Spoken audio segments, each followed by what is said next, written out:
ને જે માણસ મોજ ન કરી શકતો એને જીવવાનો અધિકાર જ નથી. કીધું ને એને દાંત ન કાઢતા એની ઉપર ભરોસો ન કરવો, દુનિયા આખી ઉપર ભરોસો કરવો, પણ જે હસી ન શકતો હોય એનો તો સાળો જ ન કરવો. અરે એના બંગલા પાસે ન રહેવું, અડધી કિંમતમાં બંગલો વેચીને વયું જવું. જે દાંત નો કાઢતો નહીં, મીઠો હવારમાં હામો મળ્યો હોય ને તોય અફકન થાય. આપણે પ્રોગ્રામમાં જવા ક્યાર થાય તો આપણે કે પ્રોગ્રામમાં જાવ છો, નાના તારા બાપનું હરવણું કરવા જાય. માણસ આનંદમાં હોવો જોઈએ. આનંદ છે ભગવાનનું રૂપ છે. અને તમે સાંભળજો, હું તો એમ કહું, આ સંતોનું સાનિધ્ય મળે છે. છોકરાઓના નામે આવા સંતોને પૂછીને રાખજો ઘીરે. હા, નામ બધા હારા, આપણને કઈ વાંધો નથી. આ ટ્વિંકલ નામ હોય પણ ડોશી થાય પછી શું કેવું? કયો હાલો, ઠેઠુંથી સારું લાગે એવું નામ તો હોવું જોઈએ ને. હા, ચિંટુ, ટીકુ, લે ટીકુડું મોટું થાય પછી શું કેવું આપણે? सारे जहां पे अच्छा हिंदुस्तान हमारा, क्या खटारा ने ठाठा वाहन लखी नाखी मेरा भारत महान तो एम थी जवाय. एक ट्रक उभो तो एनी पाछळ बीजो ट्रक ભડું દીન ભટકાણો. તા તો ઓલો ટોમી લઈને હેઠો ઉતર્યો. ભાળતો નથી, બ્રેક નથી થાતી. ઓલો કે રાડ્યું નાખ માઈ, તારા ટ્રક વાહે હું લખ્યું હતું? તે ટ્રક વાહે લખ્યું હતું સાવન કોને દો. તક હવે મારા ટ્રક વાહે જોઈ આવ્યું, તેની વાહે લખ્યું આયા સાવન ઝૂમ કે.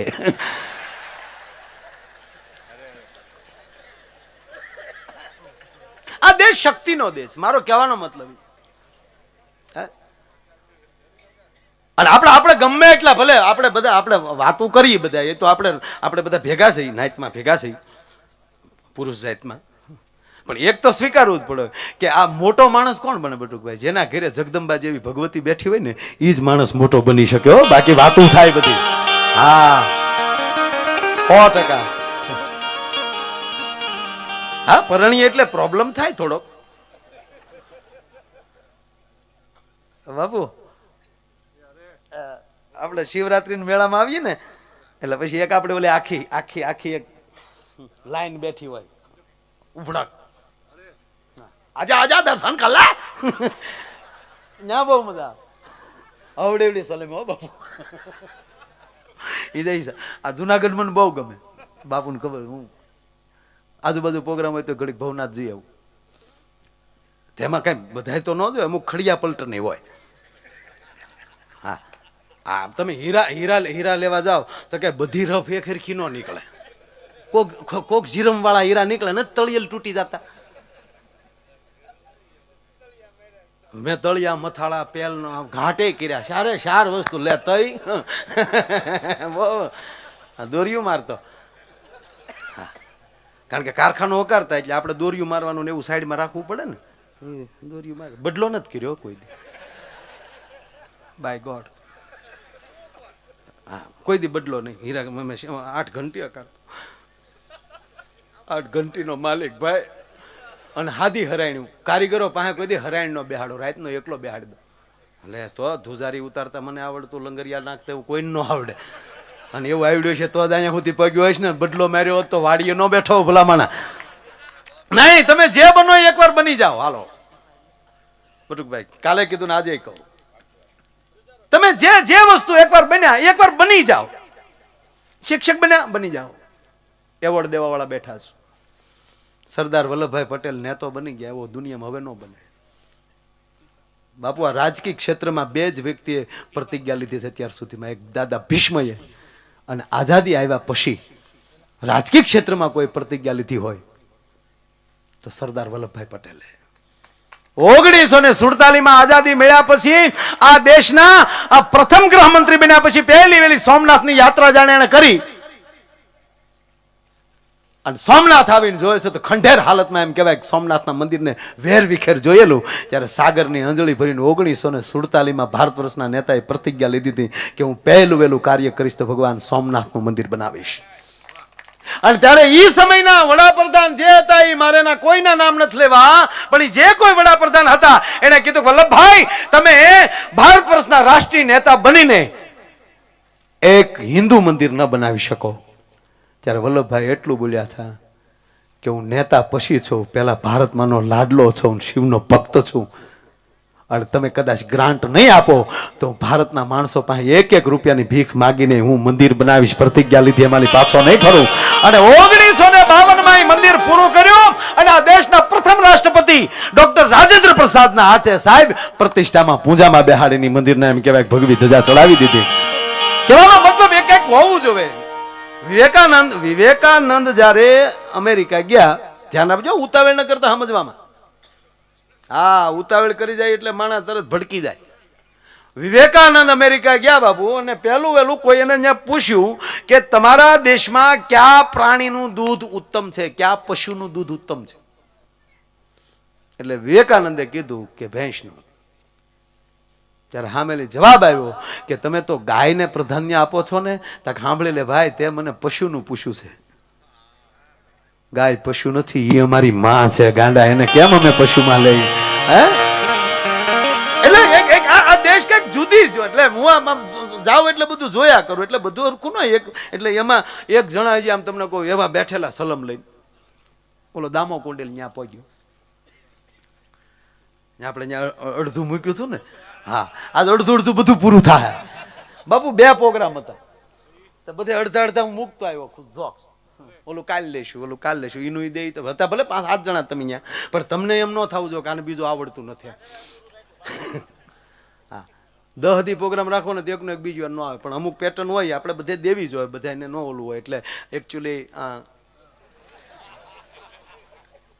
હજી હું આમ મંત્રું જ છું. તમને હું જોવે ને ધીરે ધીરે તમે જોવો તો ખરા હું થાય યાદ. એટલે ઓલો એક જણો શિવરાત્રીના મેળામાં ગયો અને એક બાપુ બેઠેલા, હવે ભલે થોડાક પીડ્યા, આમ ભીરું સારું લાગે, આને હૂફ બહુ રે, આમાં કરંટ છે હો. આ નકર આ અમારે નથી લેવાના, બરોબર, ગૌશાળામાં દઈ દેવાના છે, પણ છતાં અમે ગાતા હોય ને તમે આમ માથે નાખો ને તો એમ થાય ભલે ફેફસા ફાટી જાય, બાકી ઉપાડી લેવું છે એમ. આમાં કરંટ છે, પગને તળિયે જ ઘહો ને તો તાળવા મળે તે જ થાવ. અને હુકાઈ ગયેલા વડલાના થળિયામાં 1 લાખ રૂપિયાનો ડટો દાટ્યા હોય એટલે સવારમાં વડવાયું ફૂટે, બોલો, એટલે તો ઝાડવાને કરંટ આવે. તો એ વળે હમણાં ધીરું પડી ગયું, નહીં તો રોડ ટચના તો નામ નહોતા લેવાતા. ભુવા સાહેબ, હે, અરે એકચ્યુઅલી શું યાર, હા, એ ધારાસભ્ય હતા ત્યારે મને બહુ મજા આવતી. હા, ધારાસભ્ય તો હતા પણ સારા સભ્ય બહુ છે. અત્યારે ધારાસભ્ય કરતા સારા સભ્ય મળે ને બહુ અતિ ઉત્તમ છે. અને આ બધા સારા સભ્યો છે એટલે ધારાસભ્યો થયા છે. હા, નહીતર એક જણો ચૂંટણીમાં ઉભા રહ્યો ને તે મૂળ 2 મત મળ્યા, ઘરના 18.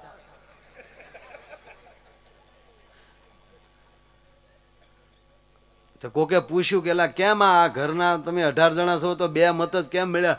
એ કે બહાર ધોળો માર્યો, મેં ઘરના નહીં કહેતા ભૂલી ગયો કે આપણે હું નિશાન છે. અને આજ મજા શું છે ખબર? જો આખા ગ્રાઉન્ડમાં કોઈ ઊભું જ નથી, આખા ગ્રાઉન્ડમાં કોઈ નથી ઊભું. ઊભાઈ બધા બીજે જાગે છે. ઊભાઈ ઘણા છે પણ જે હોય એમ કે નમસ્તે, કેમ છો, ફલાની ચીત ઉપર ઊભા છે, ધ્યાન રાખજો. માણાનું ધ્યાન રખાય, ધ્યાનમાં ન રખાય.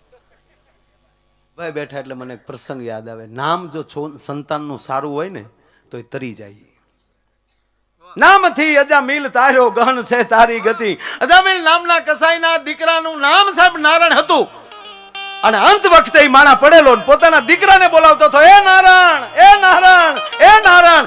દીકરે હાથ નો સાંભળ્યો પણ ઓલો અખિલ બ્રહ્માંડ નો નારાયણ આવીને ઉભો રહી ગયો. ભલા નામથી અજામિલ નામનો કસાઈ તરી ગયો. અને એટલે એક નામની તાકાત કેવી હોય એનો નાનો પ્રસંગ યાદ આવે છે. આ પપ્પભાઈ ના દાદા પરદાદા મુળુ માણેક અને જોધો માણેક. હે, મુળુ માણેક ને અંગ્રેજોએ જયારે એમ કહેવાય કે અંગ્રેજના સુબા સામે લાવ્યા ને કીધું કે હે મુળુ માણેક, એક વાર જો અમારા અંગ્રેજના સુબાને સલામી આપી દે તો તારા તમામ ગુના માફ અને તારું બારવટો મેં પાર પાડીએ. તેથી ઓખા મંડળનો બારવટીયો ને આનો વડવો એટલું બોલ્યો હતો કે હા ભલે, મૂળનો એક હાથ તલવારની મૂઠ ઉપર, બીજો એની મૂછ ઉપર. અને સાંભળી લે, ત્રીજો હાથ ભગવાને આપ્યો હોય ને તો મારા ઠાકુરને સલામ કરું, બાકી તારા અંગ્રેજને સલામ ન કરું. એવડી જેની તાકાત છે.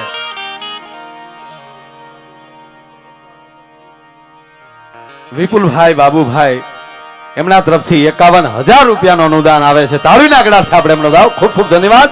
ધન્યવાદ મારા વાલા. એટલે મારો કહેવાનો મતલબ કે ઈ મૂળું માણેક જે એમ કહેવાય કોડીનાર ભાંગ્યું. નાનો એવો દાખલો લઉં, પ્રસંગ બહુ મોટો છે પણ ટૂંકાવીને લઈ લઉં, યાદ આવ્યો છે એટલે. અને ભર બપોરે એમ કહેવાય કોડીનારની બજારમાં 150 ઘોડાની પડખલી વાગે ધમા બાગડતા બાગડતા ધમા ધમા બાગડતા બાગડતા. અને કહેવાય છે કે ઈ હરાઈ હેરાન પરાઈ પરા ઘરમાં ઈ ઘરમાં બારી બાર. અને હારે હારી ડેલ્યુને એમ કહેવાય કે ભૂંગર લાગી ગયા. એક માણસ એમ કહેવાય કોડીનારની બજારમાં દેખાતો નથી, ડેલ્યુ બંધ છે. અને એમાં ગામના નગર શેઠનો એકનો એક દીકરો, એનો સાહેબ જન્મદિવસ. સાંભળજો રમેશભાઈ, એકનો એક દીકરો, એનો જન્મદિવસ. હવેલીને ડેલ્યુ બંધ છે, અંદર જન્મદિવસ ઉજવાય છે. અને નગર શેઠનો દીકરો છે, એકનો એક છે. એટલે એમ કહેવાય છે કે છોકરાને એટલા બધા એમ કહેવાય ઘરેણા પહેરાવ્યા છે. ડોકમાં મોરહાર છે હોનાનો, બાજુબંધ પહેરાવ્યા છે છોકરાને. પગમાં નાના નાના તોડા રહી ગયા છે, બેડિયું રહી ગઈ છે સોનાની. અને બાર ઘોડાની પડગલીને જામગરીના ધડાકા સાંભળ્યા એટલે છોકરાને જોવાની આકાંક્ષા જાગી. બધાની નજર ચૂકવીની છોકરો એમ કહેવાય છે કે ડેલીની બારી ખોલીને બજારમાં આવવું.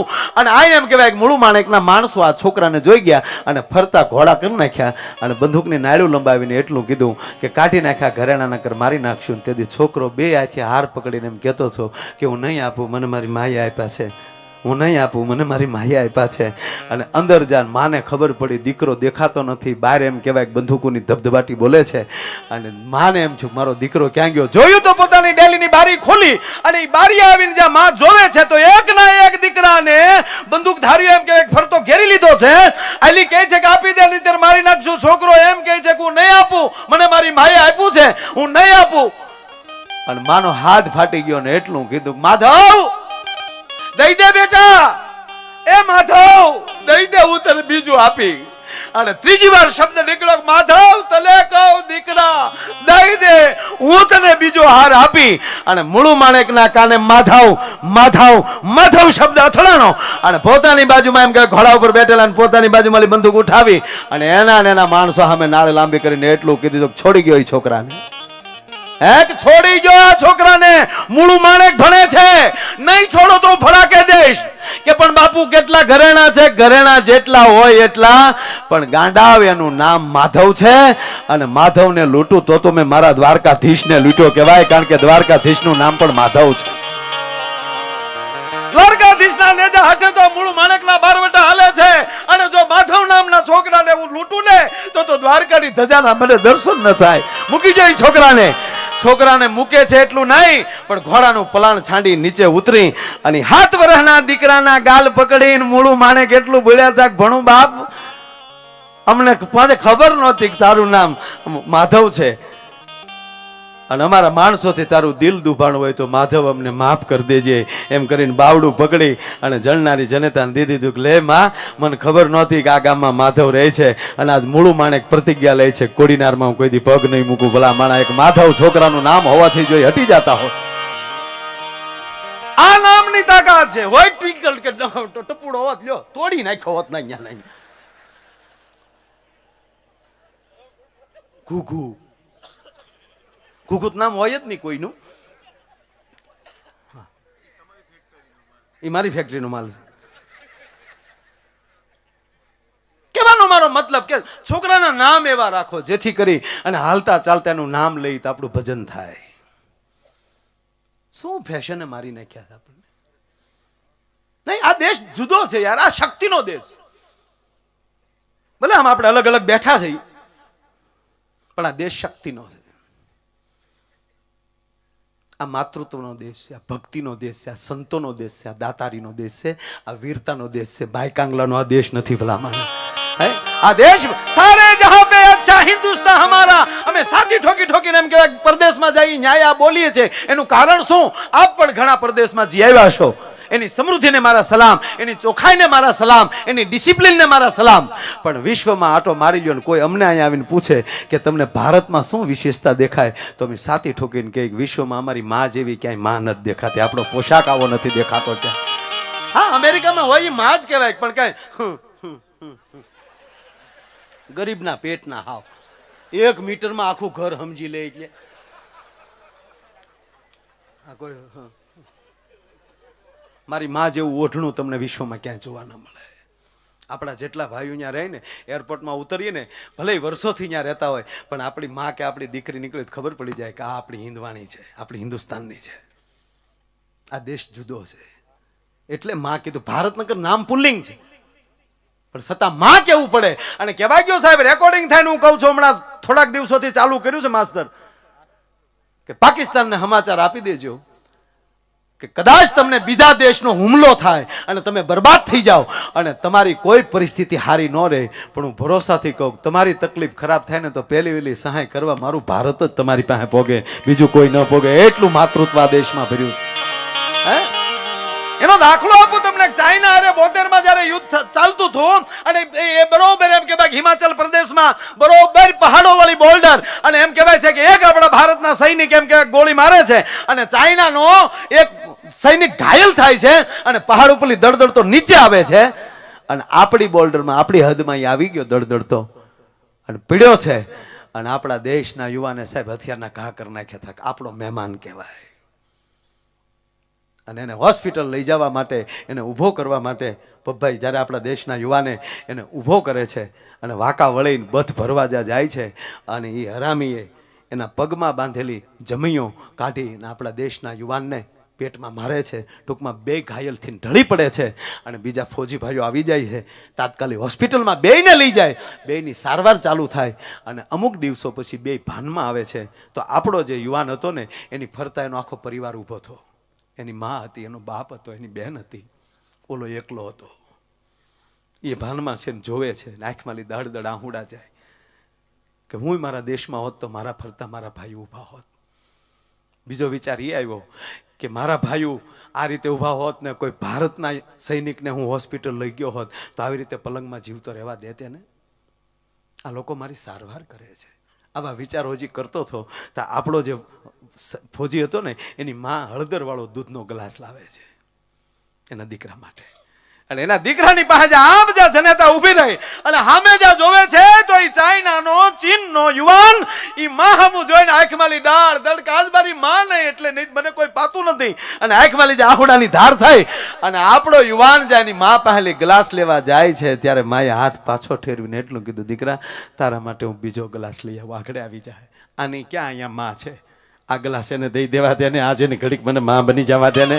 અને સાહેબ ચાઇનાના ફૌજીને જેથી ગ્લાસ પાયો દૂધનો અને ફૌજી હાજો થયો અને એને પરત કરવામાં આવ્યો અને ત્યારે ભારતની બોર્ડર વટતા વટતા 4 વાર બોલ્યો હતો કે હિન્દુસ્તાન માં છે, ભારત માં છે, ભારત માં છે. હું સાથી ઠોકીને કહું છું, નહીતર મને જીવતો પાછો ન જવા.